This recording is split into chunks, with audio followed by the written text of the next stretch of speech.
সবাইকে শুভেচ্ছা। বিএনপির ভারপ্রাপ্ত চেয়ারম্যান তারেক রহমান বিবিসি বাংলার সঙ্গে এক দীর্ঘ সাক্ষাৎকার দিয়েছেন। সেই সাক্ষাৎকারকে নিরপেক্ষভাবে বিশ্লেষণ করলে এর সত্যের অপলাপ, কৌশলী মিথ্যা, হুমকির বার্তা, চাঁদাবাজির প্রশ্রয়, দুর্নীতিকে প্রশ্রয় দেয়া এবং একটি অগণতান্ত্রিক রোডম্যাপ সবার সামনে উন্মোচিত হয়ে আসে। আমরা যদি তার ইন্টারভিউয়ের বিষয় নিয়ে পর্যালোচনা করি, প্রথমেই যদি দেখি তার ছোট ভাই প্রয়াত আরাফাত রহমান কোকোর বিষয়টি। আরাফাত রহমান কোকো 2007 সালে 111 সরকারের সময় 3 সেপ্টেম্বর কারাবন্দী হন, গ্রেপ্তার হন। ঠিক একই সময়েও আওয়ামী লীগ সভাপতি শেখ হাসিনাও জেলে ছিলেন। 111 সরকারের সময়ই চিকিৎসার জন্য 2008 সালের মে মাসে আরাফাত রহমান কোকো থাইল্যান্ডে চিকিৎসার জন্য যান। পরবর্তীতে তিনি মালয়েশিয়ায় গিয়ে সেখানে দীর্ঘ সময় অতিবাহিত করেন এবং সেখানেই রোগে আক্রান্ত হয়ে তিনি মৃত্যুবরণ করেন। যে কোনো মৃত্যুই মর্মস্পর্শী, পরিবারের যে কারো মৃত্যুই আমাদের সবার জন্যই অনেক কষ্টের, বেদনার, আহত অনুভূতি তৈরি করে। সেই ব্যক্তিগত দুঃখবোধ থাকতে পারে, কিন্তু সেটির সঙ্গে আওয়ামী লীগকে জড়ানো, রাষ্ট্রযন্ত্রকে জড়ানো এবং সেটির মাধ্যমে রাজনৈতিক ফায়দা লোটার প্রচেষ্টা আমরা মনে করি যে একটি কৌশলী মিথ্যার সুনিপুণ উদাহরণ। এবং আমরা আমাদের স্মৃতি যদি আমাদের সঙ্গে প্রতারণা না করে, আমাদের সুস্পষ্টভাবে মনে আছে সরকার প্রধানমন্ত্রী শেখ হাসিনা শোক প্রকাশ করার জন্য, একজন সন্তানহারা মায়ের প্রতি সহানুভূতি প্রকাশ করার জন্য গুলশান কার্যালয়ে গিয়েছিলেন। বাড়ির দরজা কিন্তু বন্ধ ছিল। ন্যূনতম রাজনৈতিক, সামাজিক শিষ্টাচার সেটি কিন্তু সেদিন প্রদর্শন করা হয়নি। অথচ আজকে এ ধরনের কৌশলী মিথ্যার আশ্রয় নিয়ে আজকে দোষারোপ চাপিয়ে দেওয়ার রাজনীতি কিন্তু নতুন করে যে বাড়ছে সেটির একটি দৃষ্টান্ত।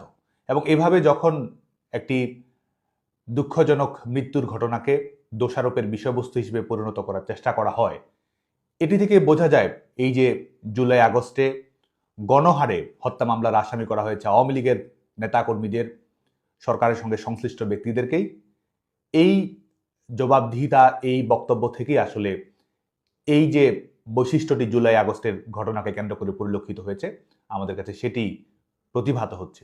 আরেকটি বিষয় এসেছে সাবেক প্রধানমন্ত্রী খালেদা জিয়ার বিষয়কে কেন্দ্র করে।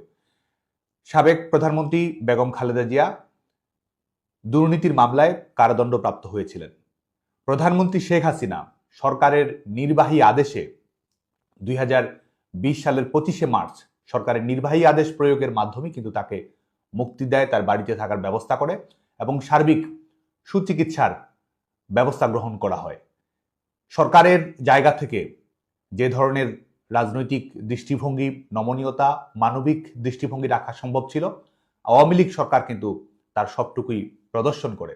অথচ আজকেও সরকারের একটি ইতিবাচক দৃষ্টিভঙ্গি, সহানুভূতিশীল দৃষ্টিভঙ্গি, মানবিক দৃষ্টিভঙ্গির ঘটনাকে আজকে কিন্তু ভিন্নভাবে ব্যাখ্যা করছে বিএনপির বর্তমান ভারপ্রাপ্ত চেয়ারম্যান। আমরা যদি দেখি যে ক্যান্টনমেন্টের বাড়ির ঘটনাকে কেন্দ্র করে ঘর হারার ঘটনা তিনি বলেছেন, সাবেক সেনাপ্রধানের একজন সন্তান হিসেবে তিনি ক্যান্টনমেন্টে তাদের যে পারিবারিক বাসভবন থাকার জায়গাটি দেওয়া হয়েছিল এবং ক্যান্টনমেন্টের ভেতরে এবং গুলশানে পরবর্তীতে বিচারপতি আব্দুল সাত্তার এবং পরবর্তীতে সামরিক স্বৈরশাসক এরশাদের মাধ্যমে, সেটি কিন্তু একটি হচ্ছে যে সেটি বিদ্যমান আইন নিয়ম ভঙ্গ করেই সেটি প্রদান করা হয়েছিল। ক্যান্টনমেন্টের ভেতরে অবসরপ্রাপ্ত সেনা অফিসারের জন্য একটি ক্যান্টনমেন্ট বোর্ডের মালিকানা সম্পন্ন একটি ভবন আর আশপাশের ভবন সেগুলোকে বরাদ্দ দেয়া, ব্যক্তিগত মালিকানায় কিংবা লিজ দেয়া, এটির কিন্তু কোনো নিয়ম ছিল না। সেই নিয়ম লঙ্ঘন করেই কিন্তু তাদের সেখানে থাকার সুযোগ দেওয়া হয়েছিল। পরবর্তীতে বিকল্প হিসেবে গুলশানে বরাদ্দ দেওয়া হয়েছিল বাড়ি, এবং দুটো বাড়ি কিন্তু একই সঙ্গে বরাদ্দ অক্ষুণ্ণ রেখেছিল তাদের পরিবার, যে কারণে কিন্তু আইনের ব্যত্যয় ঘটেছিল এবং আইনের ব্যত্যয় ঘটা সত্ত্বেও সেটিকে রাজনৈতিক বিষয়বস্তুতে পরিণত করার একটি প্রচেষ্টা আমরা দেখতে পাচ্ছি। একই সঙ্গে আরেকটি বিষয় দেখুন যে বাংলাদেশে শুধুমাত্র নয়, পৃথিবীর যে কোনো দেশে সেনাবাহিনী যেখানে থাকে সেখানে কিন্তু স্বাভাবিকভাবে সেখানকার যে নির্দিষ্ট নিয়ম কানুন রয়েছে সেটি অনুসরণ করা হয়। এবং আমাদের মতো একটি দেশে যেখানে বারবার সেনা শাসনের ঘটনা ঘটেছে, মার্শাল লয়ের ঘটনা ঘটেছে, কুয়ের ঘটনা ঘটেছে, স্বাভাবিকভাবেই রাজনীতি মানুষকে কেন্দ্র করে, জনমানুষকে কেন্দ্র করে এবং সেটির সঙ্গে যেন পার্থক্য থাকে সেটিরও কিন্তু প্রচেষ্টা দৃশ্যমান হতে হয়। কিন্তু আমরা দেখেছি যে ক্যান্টনমেন্টের ভেতর থেকে রাজনৈতিক কার্যক্রম পরিচালনা করা, এটি বিদ্যমান ক্যান্টনমেন্টের বোর্ডের যে রুলস রয়েছে সেটিরও লঙ্ঘন এবং রাজনৈতিকভাবেও আমরা মনে করি যে দৃষ্টিকোণ এবং বাংলাদেশের জন্য সার্বিক দৃষ্টিভঙ্গি থেকে একটি সংবেদনশীল বিষয় হিসেবে ছিল। এবং সেই নিয়ম নীতি, রাজনৈতিক প্রথা, গণতান্ত্রিক দৃষ্টিভঙ্গি সমস্ত কিছু লঙ্ঘন করেই কিন্তু সেই বাসভবনটির দখলটি অব্যাহত রাখা হয়েছিল। পরবর্তীতে সেনাবাহিনীর নিজস্ব নিয়ম এবং আদালতের নির্দেশনার আলোকে সরকার একটি সিদ্ধান্ত বাস্তবায়ন করে, সেটিকেও কিন্তু আজকে একটি রাজনৈতিক ক্যারেক্টার অ্যাসাসিনেশনের বিষয়বস্তু হিসেবে নিয়ে আসা হয়েছে। এবং আমাদের কাছে মনে হচ্ছে যে এর মাধ্যমে আসলে আমাদের ঐতিহাসিক ঠিকানা, বাংলাদেশের মুক্তিযুদ্ধের আতুরঘর, আমাদের স্বাধীনতা সংগ্রামের আতুরঘর ধানমন্ডি 32 নম্বরে বিধ্বস্ত করার যে ঘটনা ঘটেছে, আক্রমণ করার যে ঘটনা ঘটেছে, এবং এর সঙ্গে বিএনপি জামায়াতের নেতাকর্মীরা যে সরাসরি জড়িত ছিল, সম্পৃক্ত হচ্ছিল, প্রতিহিংসা রাজনীতি যে তারা বাস্তবায়ন করেছে, এবং তাদের নেতাকর্মীদের স্লোগান, অবস্থান, সামাজিক যোগাযোগ মাধ্যমে প্রচারণা এবং রাষ্ট্রযন্ত্রের বিভিন্ন কৌশলকে ব্যবহার করা, সরাসরি সহযোগিতা করার দৃষ্টান্তের মাধ্যমে কিন্তু এটি প্রমাণিত হয়। আমরা এরপরে তার দুর্নীতির যে বিষয়টি রয়েছে, দুর্নীতির বিষয়কে কেন্দ্র করে এক ধরনের বৈধতা উৎপাদন করার রাজনীতি কিন্তু এই ইন্টারভিউর মাধ্যমে আমরা দেখতে পেয়েছি। আপনারা খেয়াল করে দেখবেন যে বাংলাদেশ 2001 থেকে 2005 পর্যন্ত টানা 5 বার ট্রান্সপারেন্সি ইন্টারন্যাশনালের দুর্নীতির ধারণা সূচকে বাংলাদেশ সর্বনিম্ন মানে দুর্নীতিতে চ্যাম্পিয়ন হয়েছিল, পুরোটি বিএনপি ক্ষমতাসীন থাকার সময়ে। এবং পৃথিবীর বেশিরভাগ দেশ, এখানে 170-180টি দেশের মতো এই ধারণা সূচকের অন্তর্ভুক্ত থাকে, কম বেশি সব দেশে এই ধারণা সূচকের মধ্যে রয়েছে। এবং সমস্ত ধরনের দুর্নীতি, সরকারি বেসরকারি নিয়মের ব্যত্যয়, আইন লঙ্ঘন এবং আইন লঙ্ঘন করে সরকারি ক্ষমতার অপব্যবহার করে নিজেদের ব্যক্তিগত স্বার্থ হাসিল করা, পার্সোনাল গেইন করা, ক্ষমতার অপব্যবহার করার মাধ্যমে সেটির সূচকের আলোকে কিন্তু এই ধারণা সূচকটির বিভিন্ন তথ্য উপাত্ত প্রতিফলিত। আমরা দেখতে পেয়েছি যে এই বাংলাদেশের জন্য লজ্জাজনক, এবং পৃথিবীর ইতিহাসে সম্ভবত এটি Guinness book of the world রেকর্ডসও এটি স্থান পেতে পারে যে পৃথিবীর একমাত্র সরকার যে সরকার 5 বার দুর্নীতিতে চ্যাম্পিয়ন হয়েছে এবং টানা 5 বার।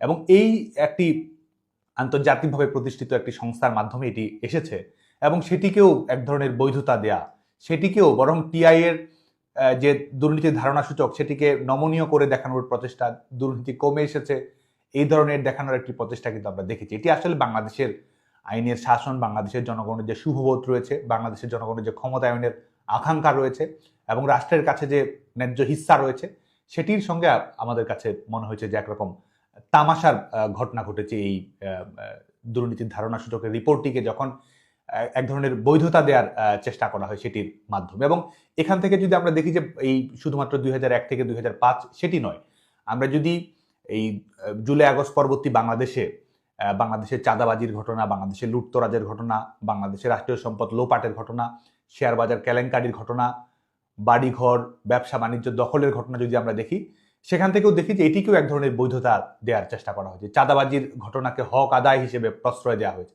জামায়াত তারা অবৈধভাবে হাদিয়া আদায় করছে, মানুষের উপরে জবরদস্তি জোর জুলুম করে, ব্যবসায়ীদের, সাধারণ মানুষদের, অল্প আয়ের মানুষদের, ছোট ব্যবসায়ীদের, মাঝারি ব্যবসায়ীদের, পেশাজীবীদের, বেসরকারি কর্মজীবীদের, চাকরিজীবীদের যেভাবে আজকে তাদের চ্যালেঞ্জ করে, তাদের হুমকি দিয়ে যেভাবে আদায় করা হচ্ছে, সেটিকে যেমন তারা হাদিয়া হিসেবে দিচ্ছে, এটিকেও কিন্তু আজকে দেখুন যে এই জুলাই আগস্টের পরবর্তী বাংলাদেশে যে চাঁদাবাজির মহোৎসব বাংলাদেশে হয়েছে, যে ডাকাতির মাৎসনে বাংলাদেশে প্রতিষ্ঠিত হয়েছে, মানুষের ব্যক্তিগত সম্পত্তি, সরকারি সম্পত্তি যেভাবে লুটতরাজ করা হয়েছে, সেটিকে কিন্তু হক আদায় হিসেবে দেখানোর একটা প্রচেষ্টা আমরা দেখেছি। এবং এটির থেকে প্রমাণিত যে আজকে 2024 সালের 5 আগস্ট পরবর্তী বাস্তবতা এবং পরবর্তীতে সামনে আরো কি হতে যাচ্ছে, এবং এদের ভীষণ মিশনে ডাকাতি, লুটপাট, চোরা কারবারি, রাষ্ট্রীয় সম্পত্তির লুণ্ঠন এবং মানুষের যে সম্পত্তির অধিকার রয়েছে, ন্যায্য অধিকার রয়েছে, সেটিকে যে বৃদ্ধাঙ্গুলি দেখানোর ঘটনাগুলো অহরহই সামনে ঘটবে এবং এটি যে বিএনপির নিউ নর্মাল রাজনীতি,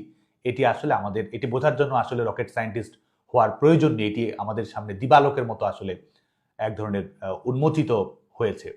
এবং আমরা আরেকটি বিষয় নিয়ে আমরা দেখেছি যে বিশেষ করে তত্ত্বাবধায়ক সরকার ব্যবস্থা, যেটি বাংলাদেশে 1996 সালের 15ই ফেব্রুয়ারির নির্বাচন, একতরফা একটি নির্বাচনের মাধ্যমে বিএনপি ক্ষমতায় এসেছিল, একটি যেনতেন নির্বাচনের মাধ্যমে, একটি জনগণের অংশগ্রহণহীন নির্বাচনের মাধ্যমে বাংলাদেশের বেশিরভাগ বাংলাদেশের সবচেয়ে বড় রাজনৈতিক দলগুলোর অনুপস্থিতির মাধ্যমে যে নির্বাচনটি অনুষ্ঠিত হয়েছিল, যেটির মাধ্যমে আসলে বাংলাদেশের নির্বাচন প্রক্রিয়াটাকেই এক ধরনের চ্যালেঞ্জের মুখে ফেলে দেওয়া হয়েছিল। শান্তিপূর্ণ ক্ষমতা হস্তান্তরের যে নিয়ম রয়েছে সেটি লঙ্ঘন ঘটানো হয়েছিল। গণতান্ত্রিক যে মূল্যবোধের যে জেন্টেলম্যান এগ্রিমেন্ট রয়েছে সেটিকে যেটির মাধ্যমে নস্যাৎ করে দেওয়া হয়েছিল।